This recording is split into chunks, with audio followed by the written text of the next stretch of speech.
네, 그럼 이번에는 국회 출입 기자인 김영기 기자와 함께 여론조사 결과에 대해 좀 더 자세히 얘기 나눠보도록 하겠습니다. 자, 김 기자, 앞서 리포트에서 다뤘지만은 이번 여론조사 결과 다시 한번 좀 정리를 해주실까요? 네네.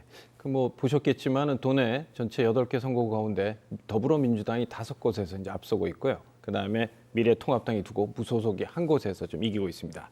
근데 하지만 이제 앞서 언급됐듯이 이제 원주 가불 선거구 민주당의 이광재 후보하고 송기현 후보 2곳에서만 그 오차 밖으로 벌어져 있지 나머지 6곳은 오차 범위 내 접전 양상이어서 선거 결과를 최종 예단할 수는 없습니다. 또 특히 이제 우리가 봐서 눈에 띄는 거는 전체적으로 민주당이 좀 우위를 보이고 있지만은 보수의 텃밭으로 불리는 영동권 벨트 이곳에서는 이번에도 미래통합당을 도민들이 선택한 것 같습니다. 그 영동권 벨트로 불리는 곳이 이제 대표적으로 속초, 인제, 고성, 양양 선거구와 그다음 동해, 태백, 삼척, 청선 선거구에서 그 통합당 후보가 앞서고 있고 그 강릉 지역 같은 경우는 통합당을 탈당한 무소속 권성동 후보가 치고 나오고 있습니다. 네. 자, 4년 전에 20대 총선에서는 미래통합당의 전신인 새누리당이 압승을 거뒀었는데 네네네. 물론 뭐 여론조사 결과긴 합니다만은 이번에는 양상이 좀 다른 것 같아요. 네, 그렇습니다. 여론조사 결과만 놓고 보면 이전 20대 총선과는 사뭇 다른 양상을 지금 보이고 있는데요. 네. 그 20대 총선 비례대표 선거의 정당 지지를 보면 새누리당이 43.4%, 더불어민주당이 23.9%로 새누리당이 민주당을 한 2배 가까이 이겼는데요. 반면 이번 그 도내 5개 언론사의 여론조사를 보면 더불어민주당이 오히려 40.1%가 나왔고요. 미래통합당은 33.3%로 그 민주당이 6.8% 더 높게 나왔습니다. 그 결국 이제 도민들의 표심이 민주당 쪽으로 조금 옮겨갔다라고 이제 보여지는데 그 분석을 해보면 아마 미래통합당의 그 정권 심판론이 좀 안 먹히고 있는 것 같고 또 하나 그 미래통합당이 아직은 그 민주당의 어떤 대안 세력으로는 좀 약하다, 아직 준비가 안 됐다 이런 부분들이 아마 작용한 것으로 이제 풀이됩니다. 네.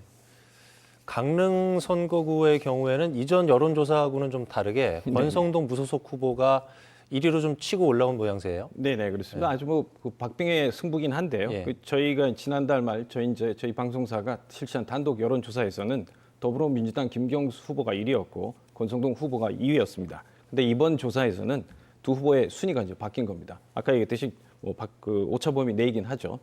그리고 이제 좀 세목을 좀 살펴보면은 그 지금 지지율 변화가 김경수 후보의 지지율 변화는 크게 없습니다. 거의 변화가 없는 반면 권성동 후보 같은 경우는 한 6% 가량 올랐고 그 무소속 최명희 후보의 지지율이 오히려 한 7% 가량 빠졌습니다. 이걸 이제 최명희 후보를 지지했던 사람들이 아마 권성동 후보 쪽으로 옮겨가지 않았나 이렇게 이제 분석이 되고요.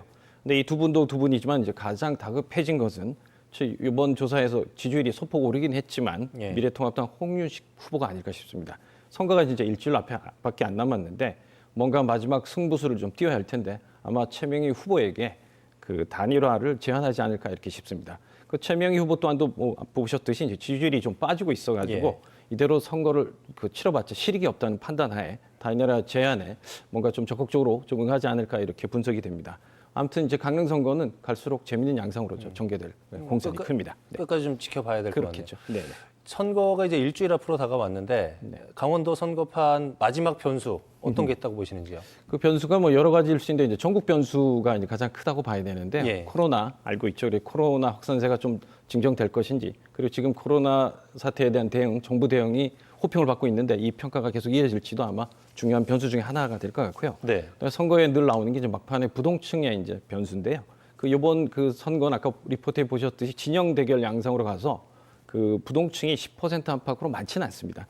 그렇지만은 또 마찬가지로 대부분의 선거가 초박빙 양상으로 전개되고 있어서 이 10%도 전체 판세를 크게 좌우하기 때문에 누가 부동표를 마지막에 더 가져가냐에 따라서 아마 선거가 결정이 될 것 같습니다. 그리고 또 하나 이제 커다란 그 지역 이슈가 없다 보니까 이제 막말이 가끔씩 이제 돌발 변수로 이제 작용을 하는데 오늘 미래통합당 같은 경우는 그 최근에 30, 40대를 좀 폄하하고 노인층 비하 발언을 했던 서울의 관악갑의 김대호 후보를 오늘 서둘러서 제명까지 했는데 그게 이제 막말이 이제 선거에 미치는 파급력이 그만큼 크기 때문에 이렇게 서둘러 그런 조치를 한 것으로 풀이됩니다. 네. 자, 김영기 기자와 여론조사 결과 토대로 강원도 선거 판세를 짚어봤습니다. 내일 뵙겠습니다. 네.